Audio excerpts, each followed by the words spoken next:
The Final Redemption, a bold and beautiful tragedy of sacrifice and vengeance. In the high-stakes world of daytime drama, where alliances are as fragile as champagne flutes and rivalries span generations, the line between hero and villain often blurs into a chaotic shade of gray. For the Forrester, Logan, and Spencer dynasties of the bold and the beautiful, this truth has never been more potent. Recent whispers and shocking previews have painted a terrifying picture of a city on the brink, where a new nemesis's psychological collapse could trigger an old villain's ultimate and most unexpected act of redemption. This is a story of how a single bullet fired from a place of shattered innocence could rewrite the legacy of the infamous Sheila Carter, Kimberlin Brown, leaving a trail of grief, gratitude, and a chilling new threat in its wake. The saga, as it unfolds in a maelstrom of speculation, centers on a devastating confrontation that threatens to tear the Forrester family apart at its very seams. At the heart of this new storm is Luna Nozawa, Lisa Yamada, a character whose journey from a bright-eyed designer to a vengeful aggressor is a chilling study in psychological decline. But it is Sheila Carter, the perennial antagonist whose shadow has loomed over Los Angeles for decades, who is poised to make the most staggering move of all. Previews suggest that in a moment of unimaginable crisis, Sheila might just take the bullet meant for her daughter-in-law, Steffy Forrester, Jacqueline McInnes Wood, providing a genuine atonement that could only be paid in blood. This exploration delves into the anatomy of this looming tragedy, charting the course from a quiet descent into madness to a sacrifice that could redefine heroism and villainy forever. The unraveling of innocence. A new nemesis rises. Every great tragedy begins not with a bang, but with a whisper of injustice. For Luna Nozawa, the whispers became a deafening roar. Once a promising young talent with dreams of runway shows and a place within the prestigious Forrester clan, her world began to crumble under the immense weight of secrets and perceived betrayals. The narrative suggests a turbulent history, one rife with a dramatic paternity scandal, crippling falsehoods, and the slow, agonizing erosion of her reputation. Steffy Forrester, the powerful and unflinching co-CEO of Forrester Creations, became the singular focus of Luna's burgeoning obsession, the architect of her ruin.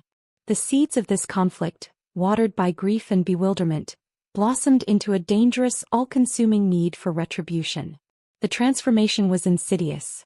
The once vibrant young woman became a specter of her former self, her eyes holding a frenzied light, her hands shaking with an energy that was no longer creative but destructive.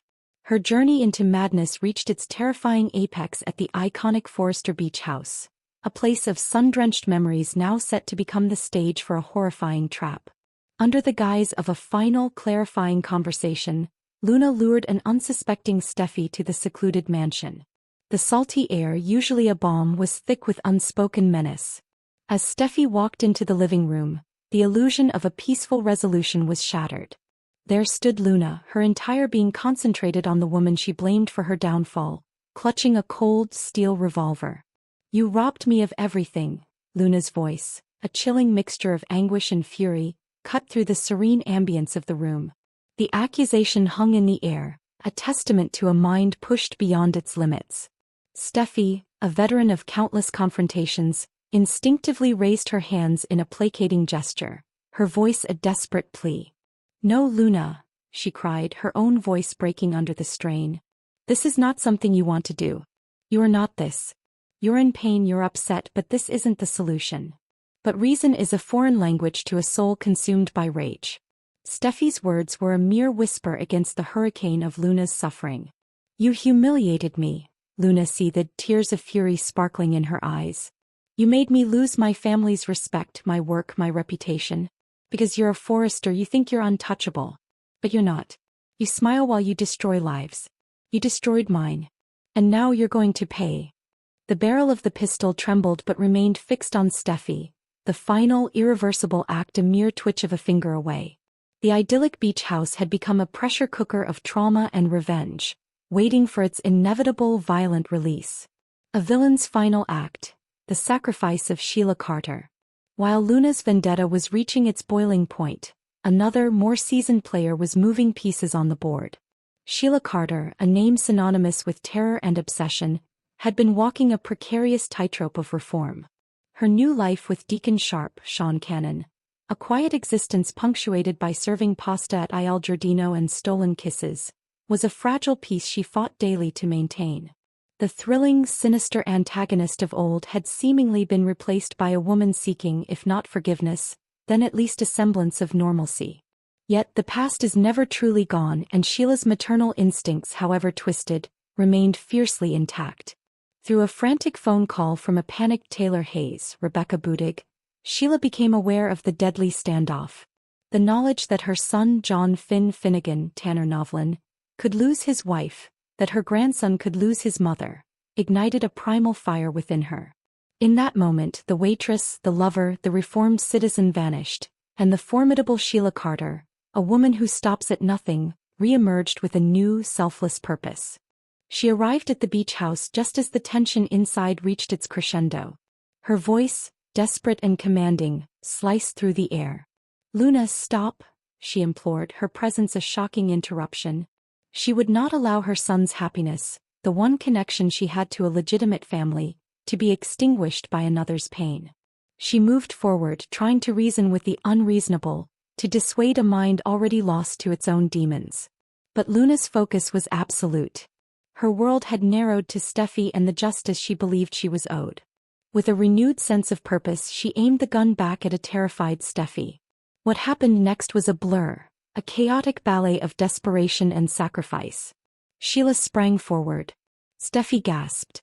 The firearm discharged, a single deafening shot that seemed to make time itself stand still. When the world rushed back in, Sheila Carter was on the floor, a crimson stain spreading across her chest. The bullet intended for her daughter-in-law had found its home in her. As Steffy fell to her knees beside her, pressing her trembling hands over the wound, Sheila looked up, a faint, genuine smile gracing her lips, not the twisted grin of the villain she once was, but the serene look of someone who had finally found peace. "You're safe," she whispered, her voice faint but clear. Her final words were a message, a legacy, and a plea. Tell Finn, I did something correctly at last." With one last, shuddering breath, Sheila Carter, the woman who had terrorized Los Angeles for decades, died a hero. In her final act, she had not taken a life, but saved one, achieving in death the one thing that had always eluded her in life: true, undeniable redemption. The echoes of a gunshot, a city in mourning. Sheila Carter's death sent seismic shockwaves through Los Angeles. The very foundations of long-held hatreds and bitter rivalries were shaken. For those who knew her, the news was a complex cocktail of relief, shock, and a disquieting sense of irony. Deacon Sharp was shattered. The woman he had come to love, the complex, troubled soul he had seen glimpses of redemption in, was gone. He retreated to the hollow shell of Il Giardino, clutching the locket she had given him, a cheap trinket that now felt as priceless as a crown jewel. The empty tables where they had shared laughter and planned a future now stood as solemn monuments to his loss. For him, the world had lost its color. Finn, meanwhile, was plunged into a maelstrom of conflicting emotions. When Steffy called from the hospital and recounted the horrifying events, the weight of the truth brought him to his knees. His mother, the woman whose very existence had brought him so much pain and whom he had fought so hard to excise from his life, had made the ultimate sacrifice for his wife. The gratitude he owed her was a heavy, suffocating burden, warring with a lifetime of justified fear and resentment. How could he mourn the monster who had saved his angel? Across the city, the news was met with disbelief. At Forrester Creations, Hope Annika Noel, Ridge Torsten K., and Brooke Catherine Kelly Lang were stunned into silence. Even Sheila's most ardent and long-standing enemy, the indomitable Bill Spencer, Don Diamant, was rendered speechless, unable to deny the harsh, poetic irony of her final deed. The woman they had all wished gone had departed in a blaze of heroism they could never have fathomed. A small, quiet memorial was held, a stark contrast to the dramatic life Sheila had led. There was no glamour, no fanfare. It was here that Steffy, her voice thick with emotion, gave a eulogy that no one, least of all herself, could ever have predicted. "For years she and I were adversaries," she confessed to the small gathering. "She attempted to destroy my life more times than I can remember. But in the end she ultimately sacrificed her life for mine, and I will always remember that. I will always be thankful for that." Yet as the city processed Sheila's heroic death, A new, more insidious threat was already taking root. Luna Nozawa, the catalyst for the tragedy, had not been brought to justice.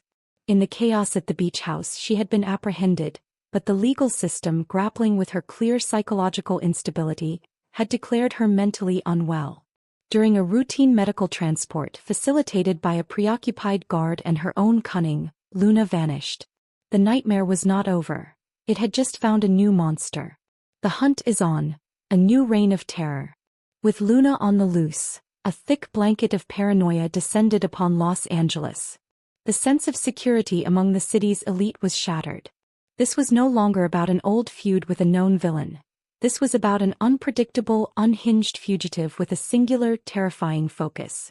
Ridge Forrester took command, launching a city-wide manhunt. He employed an army of private investigators and hackers to scour digital footprints, while Steffy and Finn's cliffside mansion became a fortress, its doors perpetually locked, their every move monitored. But the fear was palpable. Steffy was haunted by nightmares of Luna's crazed eyes and the glint of the revolver. She would awaken in a cold sweat, her breath caught in her throat, grasping for Finn in the dark. "I know she's coming back," she whispered to him one night, her voice trembling. "She's out there and she's coming for me. When I'm in front of everyone while the whole world is watching." Her premonition was terrifyingly accurate. A new storm was gathering, and its target was the very event meant to honor Sheila's sacrifice: the launch of Forrester Creations' Redemption Line, a memorial collection designed to raise money for trauma survivors. The irony was not lost on Luna, who, from the shadows of a grimy motel room, watched news reports of the upcoming charity gala. They were making a saint of Sheila, the woman who, in Luna's warped perception, had stolen her moment of vengeance. "They're making her a symbol," Luna hissed at the flickering television screen, her face a mask of contorted agony. "But I'm the monster?" Her grudge had evolved. It was no longer a personal vendetta against Steffy alone. It was a crusade against the entire Forrester empire. The system she felt had abandoned her and was now Leonizing her victim's savior. An untraceable handwritten note soon found its way to the Forrester estate, its message a chilling promise of what was to come. "One life wasn't enough. The Forrester empire will pay for what it took from me." The stage was set for a second, even more public confrontation. Luna, aided by her mother Poppy, who was torn between maternal love and abject terror, infiltrated the glamorous gala. Disguised as a stagehand, she moved through the backstage chaos, her eyes locked on the runway where Steffy was about to give a speech. She was no longer just a woman scorned, she was a specter of vengeance, ready to complete the task Sheila Carter had died to prevent. Conclusion: the unending cycle. The story of Sheila Carter's demise and Luna Nozawa's rise is a quintessential tale of the bold and the beautiful, a narrative steeped in passion, betrayal, and the cyclical nature of tragedy. Sheila's final heroic act granted her a redemption she never could have achieved in life, forcing her staunchest enemies to confront the uncomfortable truth of their salvation. Her sacrifice, however, did not bring peace. Instead, it created a vacuum, one that has been filled by a new, more volatile and unpredictable force of chaos. Luna Nozawa, a product of the very same world of secrets and lies that the Forresters inhabit, now stands as a dark mirror to Sheila herself. She is a woman driven to the edge who believes her righteous crusade is the only path to justice. As she lurks in the shadows of a city on high alert, the Forrester, Logan, and Spencer families are left to grapple with a terrifying question: have they simply traded one monster for another? The legacy of Sheila Carter is no longer just one of villainy.